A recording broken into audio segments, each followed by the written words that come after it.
अस्सलाम वालेकुम वरहमतुल्लाहि वबरकातुहू। नाज़रीन व हज़रात, मैं हूँ आपके साथ आपका मेज़बान अब्दुल वाजिद और आप देख रहे हैं तस्नीम टीवी। नाज़रीन, आज की हमारी खास पेशकश इस्लाम क्या कहता है मैं आपका इस्तकबाल करता हूँ। इस्लाम दुनिया का वो वाहिद मजहब है जिसने अपने पैरोकारों की अखलाकी और रूहानी दोनों एतबार से तरबियत की है और इस बात की जानिब राग़िब किया है कि वो न सिर्फ अपने लिए जिद्दोजहद करें बल्कि साथ साथ दूसरों की भी मदद करें और आगे बढ़ने में मदद करें, उनका ख्याल करें और अपनी खुशियों में दूसरों को भी शरीक करें और उनका दिल न दुखाएं। लेकिन वक्त के गुजरने के साथ साथ मुसलमान दीन से दूर होते गए और आज हालात यहाँ तक पहुँच गए हैं कि वो गैर मुस्लिमों के हाथों जलील और रुसवा हो रहे हैं।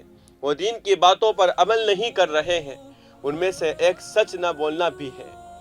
हमारे आज के मुआशरे में सच बोलने वालों की कोई कदर नहीं करता और हर जगह बेचारा सच्चा इंसान शर्मशार हो रहा है कि वो कहां आकर फंस गया है। कुरान मजीद में जा बजा सच बोलने का हुक्म दिया गया है, लेकिन फिर भी हम लोग उस पर अमल नहीं करते हैं और ना अपने बच्चों को उसकी अहमियत के बारे में कुछ आगाह करते हैं। एक सच को छुपाने की खातिर हजार झूठ बोल दिए जाते हैं, लेकिन सच फिर भी सामने आ जाता है। जब हम जानते हैं कि सच कभी भी छुप नहीं सकता है तो फिर हम लोग क्यों झूठ बोलते हैं। इंटरनेट पर चैट में झूठ बोलने वाले और हमारे कौमी सियासतदानों दोनों ही शायद इस बात से गाफिल हैं कि उनको किसी दिन अपनी इन बातों का अल्लाह को हिसाब देना है। झूठ एक ऐसा फेल है जिसका शुमार गुनाह कबीरा में होता है और उसकी बुरी खसलत की वजह से उसको हम ज़ाइल अखलाक में शामिल करते हैं। ज़ाइल अखलाक से मुराद वो काम है जो अल्लाह और उसके रसूल सल्लल्लाहु अलैहि वसल्लम ने नापसंद किया हो। कुरान मजीद में इरशाद बारे ताला है, बेशक अल्लाह उसको राह नहीं दिखाता जो झूठा है, एहसान नहीं मानता। हुज़ूर अकरम सल्लल्लाहु अलैहि वसल्लम ने झूठ बोलने की मजम्मत फरमाई और इरशाद फरमाया कि झूठ गुनाह की तरफ ले जाता है और गुनाह दोज़ख में ले जाने वाला है। एक हदीस में है, ईमान झूठ के साथ जमा नहीं हो सकता।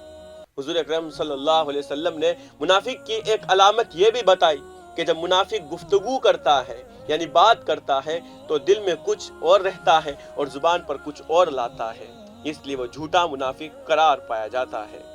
झूठ बोलकर सौदा बेचना हराम है।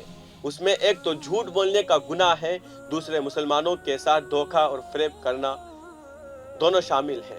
रसूलुल्लाह सल्लल्लाहु अलैहि वसल्लम का इरशाद है, ताजिर लोग क़यामत के दिन बदकार होने की हालत में उठाए जाएंगे सिवाय उस शख्स के जो नेकी का काम करे, मसलन सदका और खैरात दिया करे और सच बोले।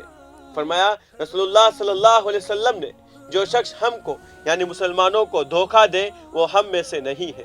और फरमाया बहुत बड़ी खयानत की बात है कि तू अपने मुसलमान भाई को ऐसी बात कहे कि वो उसमें तुझको सच्चा जानता हो और तू झूठ कह रहा हो। इरशाद फरमाया हुजूर अकरम सल्लल्लाहु अलैहि वसल्लम ने, अल्लाह ताला क़यामत के रोज़ तिजारत में झूठी कसमें खाने वालों से न गुफ्तगू करेंगे और न उसकी तरफ तवज्जो फरमाएंगे और न उसे पाक करके जन्नत में दाखिल करेंगे, क्योंकि वो शख्स झूठी कसम के जरिए अपने माल तिजारत को फरोग करता था।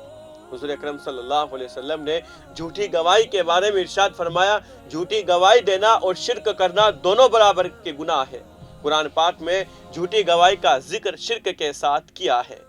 किसी पर झूठा इल्जाम और तोहमत लगाना भी झूठ की एक किस्म है जिससे मना किया गया है और उसे कुरान हकीम में बहतान अजीम के नाम से मौसूम किया गया है और उसको सरजद करने वालों को 80 करोड़ की सजा मुकर्रर फरमाई गई है। अल्लाह ताला हमारा हामी और नासिर हो। तो फिलहाल के इस रिपोर्ट में बस इतना ही।